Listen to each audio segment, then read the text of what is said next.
I got so much motherfucking design on right now.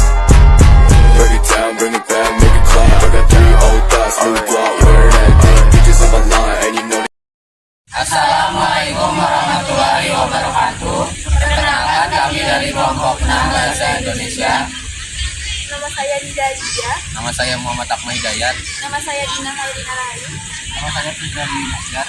Nama saya Kamila Putri. Nama saya Siti Madani. Saya Muhammad Ali Ilham. Nama saya Nuraila.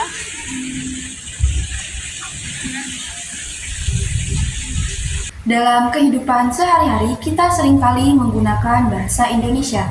Bahasa Indonesia merupakan bahasa yang penting dalam wilayah Kesatuan Republik Indonesia. Dilihat dari kedudukannya dalam pundi-pundi kehidupan berbangsa dan bernegara, bahasa Indonesia mempunyai 2 arti, yaitu sebagai bahasa nasional dan bahasa internasional. Bahasa Indonesia dalam kedudukannya sebagai bahasa nasional didasarkan pada Sumpah Pemuda tanggal 28 Oktober tahun 1928, terutama butir ketiga yang berbunyi, "Kami, putra dan putri Indonesia, menjunjung bahasa persatuan bahasa Indonesia." Sementara dalam kedudukan bahasa Indonesia sebagai bahasa negara didasarkan pada Undang-Undang Dasar tahun 1945. Bab 15 pasal 36 yang berbunyi, bahasa negara adalah bahasa Indonesia. Sebagai bahasa nasional, bahasa Indonesia memiliki beberapa fungsi. Fungsi yang pertama yaitu bahasa Indonesia sebagai lambang kebanggaan nasional, yang memiliki arti bahwa bahasa Indonesia mencerminkan nilai-nilai sosial budaya yang mendasari rasa kebangsaan bangsa Indonesia. Fungsi kedua dari bahasa Indonesia dalam kedudukannya sebagai bahasa nasional adalah sebagai lambang jati diri atau identitas nasional. Artinya bahwa bahasa Indonesia merupakan cerminan kepribadian bangsa Indonesia secara eksistensi. Selain sebagai lambang jati diri atau identitas nasional, bahasa Indonesia dalam kedudukannya sebagai bahasa nasional juga memiliki fungsi sebagai alat pemersatu berbagai masyarakat yang berbeda latar belakang sosial, budaya, dan bahasanya. Artinya bahwa bahasa Indonesia berfungsi sebagai alat komunikasi di seluruh pelosok Indonesia. Fungsi terakhir yang dimiliki oleh bahasa Indonesia sebagai bahasa nasional adalah sebagai alat penghubungan antara daerah dan antar budaya. Artinya bahwa dengan adanya bahasa Indonesia dan penggunaan bahasa Indonesia, bangsa Indonesia mendahulukan kepentingan nasional ketimbang kepentingan daerah, suku, ataupun golongan.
Kedua bahasa Indonesia dalam kedudukannya sebagai bahasa negara adalah sebagai bahasa pengantar di lembaga-lembaga pendidikan, yang artinya bahasa Indonesia digunakan sebagai sarana penyampaian ilmu pendidikan kepada anak didik di bangku pendidikan mulai dari taman kanak-kanak sampai dengan perguruan tinggi, baik negeri maupun swasta.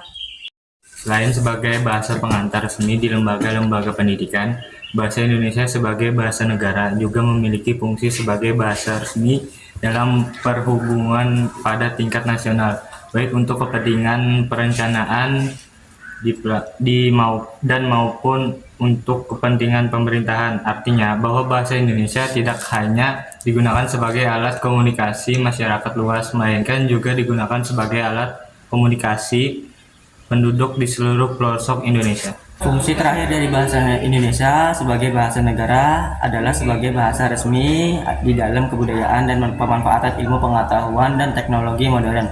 Arti bahwa bahasa Indonesia dipakai sebagai alat untuk mengembangkan dan membina iptek dan kebudayaan nasional sehingga tercipta satu ciri khas yang menandakan satu kesatuan negara Indonesia dan bukannya kedaerahan.